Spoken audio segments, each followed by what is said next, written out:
Welcome to Torso's farm.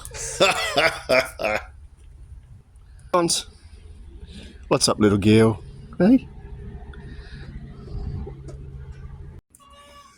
Hey, it's Dale. Welcome back to Delbasid Timbers. I've got a market tomorrow, which is the first time I've done a market, since Christmas. So, a bit out of practice. And I haven't really made a great deal of stock, so I thought I'd better throw something together while I'm in the shed.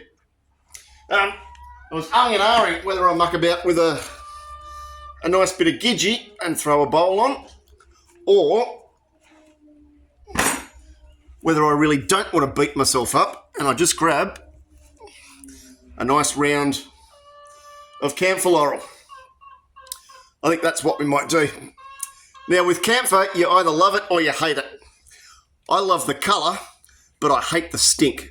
I'm really not a fan at all, but it does make a beautiful bowl. So I reckon that's the plan. We'll head over to the lathe, whack it on a faceplate, and start to spin him up. All right, so to maximise this, we really want to work out which side of the grain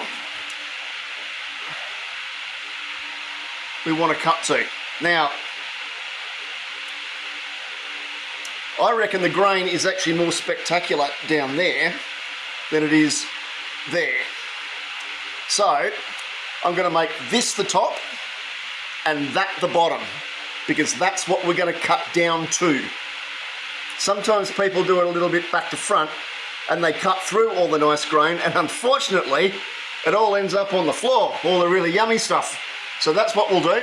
So we'll make that the top and that the bottom, because you can see all that grain there on that end grain. That's going to be really nice around that bottom edge. So that's what we're going to try and do. So therefore, if that's the top, then the faceplate has to go on that side, because we're going to turn the bum first, because you always pay attention to your bum.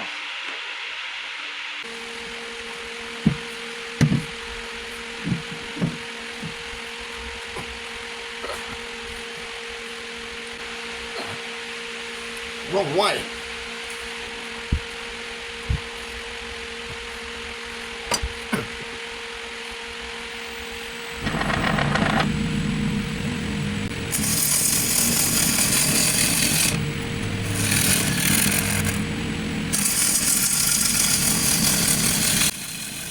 Already my hip is getting absolutely drenched. Those shavings that are going into my hip there, I can actually feel it. It's cold and it's wet. Those shavings are so soaked. I reckon this has probably got an extra 2 to 3 kilos or litres of water in it. Same thing really, isn't it? Just because the blank is still so wet, it really needed another year or so at least to dry naturally.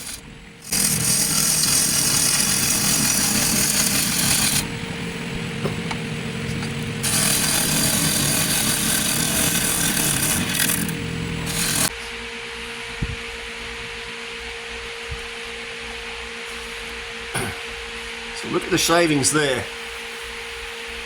Often you can tell that shavings are wet just by the way that they curl. This is a very wet blank, so I just have to make sure I take it a little bit easy. I mean, it cuts really simple when it's wet, but just want to make sure that I get the right shape and all of that sort of stuff, and that I don't do anything particularly silly. We wouldn't want that, because silly is stupid. You can see how quickly it cuts though. I mean, what was that, 2 minutes or so? And we're sort of halfway around. Now I'm not being super aggressive either, and I'm only using a small gouge. I'm not using any of my big gouges, because sometimes it's just fun doing it that way, isn't it? Right on.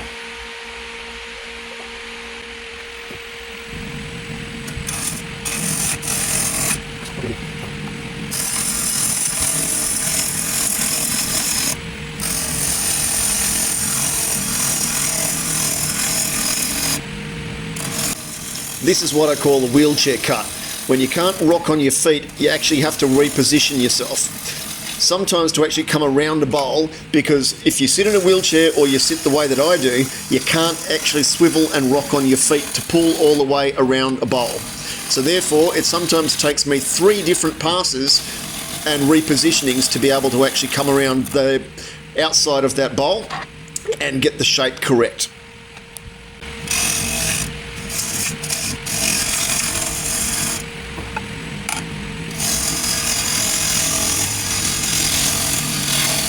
So with this cut, I'm probably pulling about 1.5 centimetres.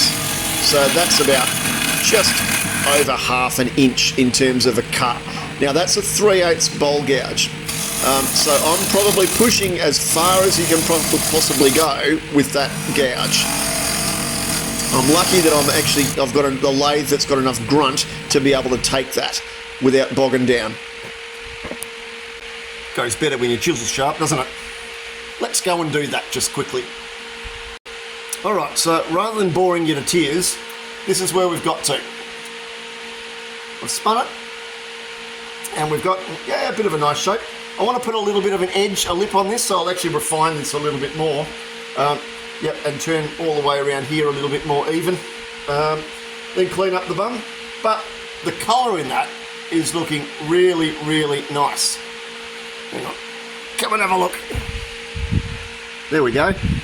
Have a squiz at that. So that's all that colour that I was aiming for. Now that's going to be on the inside, on the outside of the bowl, sorry. But on the inside, that's going to be a lot richer because that's where all that chocolate colour is. So that's why I was always wanting this to be the bottom. You see you've got all these swirls coming around here. It's going to be pretty gorgeous. But yeah, I'll just keep playing and refining that shape. And yeah.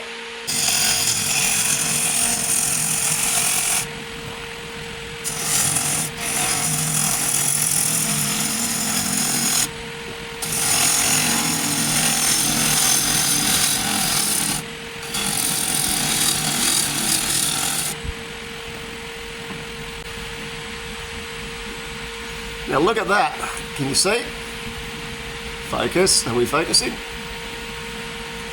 All that is so wet. So that's just water and gunk. That's just clogged up my chisel like you wouldn't believe. My sleeve is actually soaked all up here. Yep, that's wringing wet from all that water.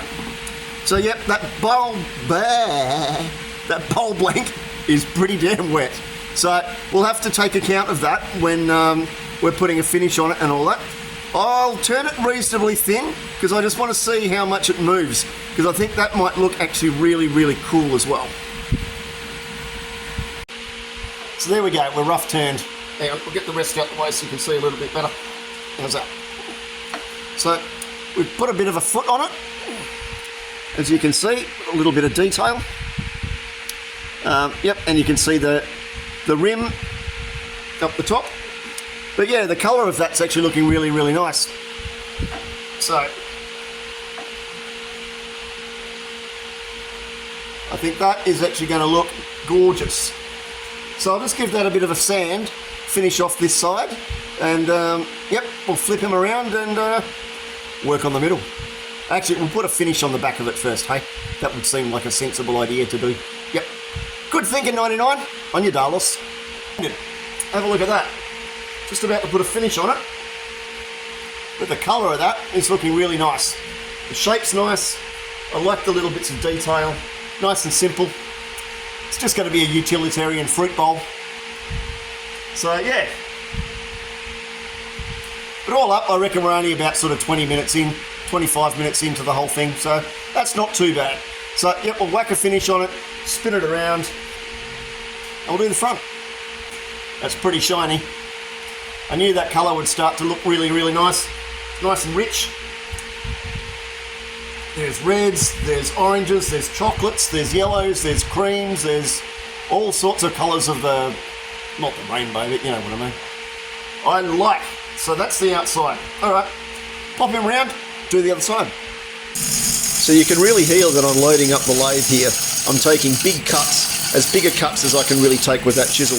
The other thing that I'm doing is I'm actually creating steps. The steps are a way to be able to methodically come down inside a bowl and just go process and step by step in terms of how you actually hog out the material. It's a really effective way of doing it. It's also a way that you can really avoid getting bad catches. this is the way that I try and do every bowl that's of sort of 30 centimetres plus.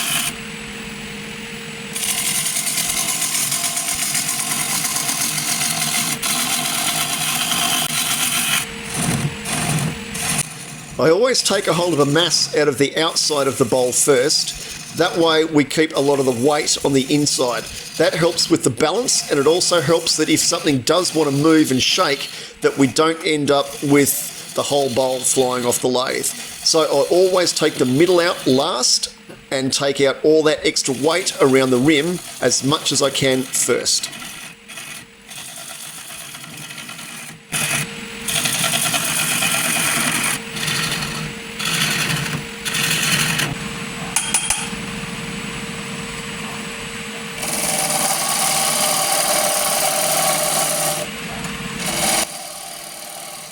There's something just mesmeric about watching all those shavings fly out of the flute of the gouge. I just love that. I reckon it's one of my most favourite things about watching wood turning on YouTube or anywhere. I actually love watching and seeing it happen myself. It's really, really cool when I can actually sit there and point it directly at the camera. A little bit of showing off, but you know, you get that with the big jobs.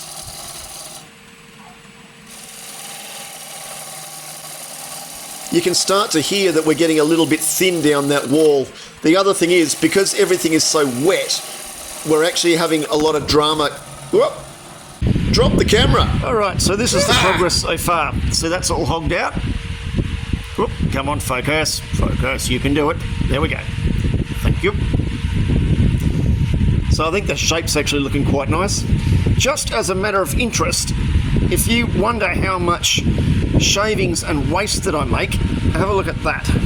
So I've been turning full on now for 2 days.